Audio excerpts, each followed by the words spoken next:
આગળ વાત કરીએ રાજકોટ તરફથી બ્રેકિંગ ન્યૂઝ સામે આવી રહ્યા છે। રાજકોટની વાત કરીએ તો પાક વીમાનું આંદોલન સૌરાષ્ટ્રમાં પણ ઉગ્ર બને તેવા એંધાણ વર્તાઈ રહ્યા છે। રાજકોટમાં પાક વીમાને લઈ 11 એપ્રિલ કિસાન સંમેલનનું આયોજન કરવામાં આવ્યું છે। સંમેલન યોજવા મુદ્દે માર્કેટ યાર્ડ ખાતે ખેડૂતો એકઠા થઈ ગયા છે।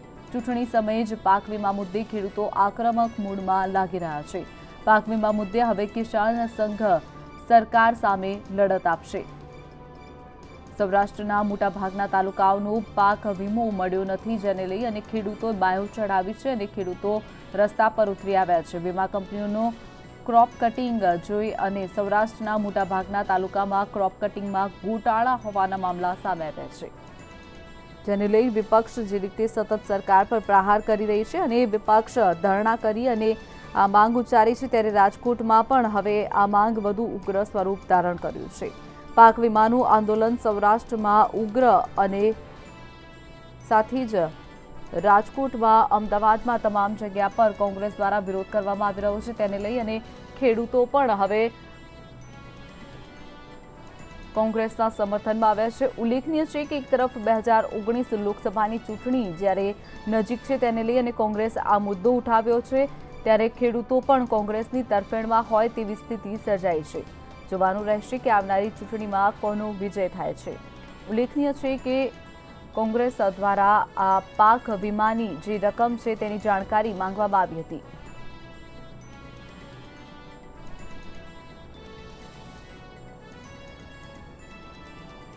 તો રાજકોટમાં પાક વીમાને લઈ 11 એપ્રિલ કિસાન સંમેલનનું આયોજન કરવામાં આવ્યું છે। પાક વીમાનું આંદોલન સૌરાષ્ટ્રમાં ઉગ્ર બને તેવા એંધાણ વર્તાયા છે। રાજકોટમાં પાક વીમાને લઈ અને 11 એપ્રિલે આ આયોજન કરવામાં આવ્યું છે।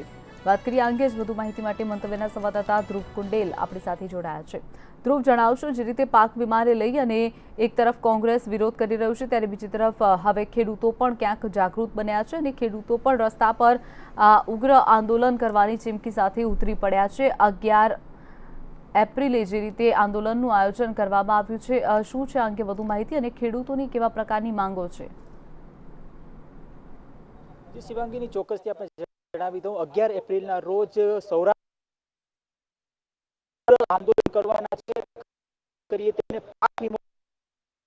પાક વીમો મળવાનું હતું ક્યાંક પૂરી નથી કરી, તેને લઈને ખેડૂતો અત્યારે આક્રોશે ભરાણા છે અને 11 એપ્રિલે કહી શકાય કે એક જ્વલંત છે કાર્યક્રમ કરવામાં આવશે। પડધરી માલ્યા મિત્રામાં પણ એક કાર્યક્રમ થઈ ચૂક્યો છે, હાલ રાજકોટમાં પણ એ પ્રકારનો કાર્યક્રમ થશે કે કહી શકાય કે ખેડૂતો ક્યાંક ને ક્યાંક અત્યારે આક્રોશે ભરાણા છે। આપણી સાથે ખેડૂતો પણ જોડાણા છે, એમની સાથે વાત કરવાનો પ્રયત્ન કરશું। શું નામ છે આપનું? મારું નામ વલ્લભભાઈ, બાજુના ગામના ખંભાળાનો ખેડૂત છું, વતની છું અને રાજકોટમાં નાના મોટો વેપારનો ધંધો કરું છું। વલ્લભભાઈ, શું કહેશો? 11 તારીખે એક જ્વલંત કહેવાય કે આક્રોશ પ્રદર્શન કરવામાં આવશે ખેડૂતો દ્વારા, તેને લઈને શું કહેશો? કઈ રીતે આખું પ્રદર્શન કરવામાં આવશે? મુદ્દો નથી, કોંગ્રેસ હોય કે ભાજપ હોય, ખેડૂતનું જે સારું કરે એ અમારા માટે ભગવે। અત્યારે પડધરી તાલુકાને અસરગ્રસ્તમાં સૌરાષ્ટ્રમાં સૌ પહેલાં મેળ્યું હતું, એમાં 4 થી 5 ગામમાં સારું ઉત્પાદન, નદીનું પાણી આવે રાજકોટનું બગાડનું, બાકી 52 ગામમાં પીવાનું પાણી કે ચોમાસાનો ઘાસચારો નથી થયો। એ ગામમાં અત્યારે પડધરી તાલુકામાં 0% વીમો આપે છે।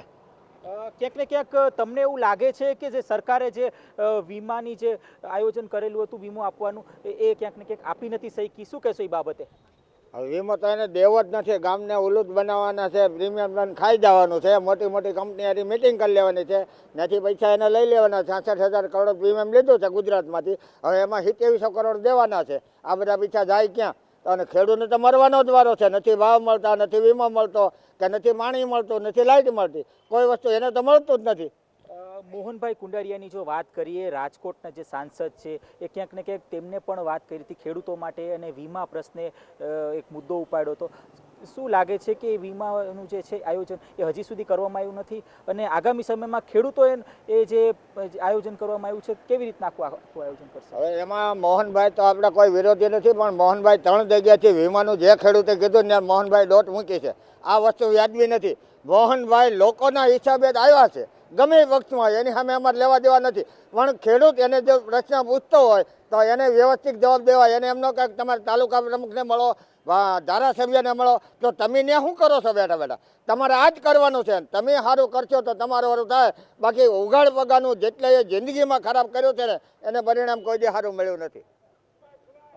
ક્યાંક ને ક્યાંક ક્રોપ કટિંગમાં પણ મોટો ગોટાળો હતો, તેને લઈને પણ ખેડૂતો છે આક્રોશમાં ભરાણા છે અને આગામી સમયમાં ખેડૂતો છે એ કહી શકાય કે બહોળી સંખ્યામાં ભેગા થશે અને એક આક્રોશ ભરો આખું વાતાવરણ હશે અને સરકારનો વિરોધ કરશે, જેથી છે આગામી સમયમાં સરકાર તેમના ઉપર ધ્યાન આપે તેમનું તેવું આયોજન છે.